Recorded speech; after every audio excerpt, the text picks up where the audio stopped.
זה אולם הספורט המתוכנן של תיכונט. אפשר לראות את העובדים למטה כדי להבין את הפרופורציות של האולם.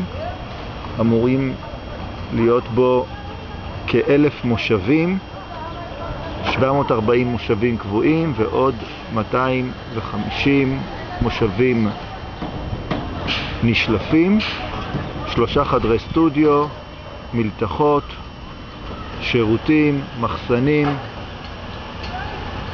האולם אמור להיבנות בחודש נובמבר 2012.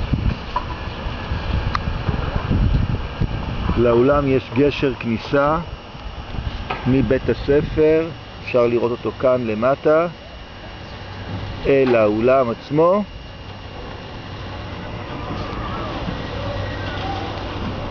אפשר לראות מסביב את הים, הראות היום לא כל כך טובה.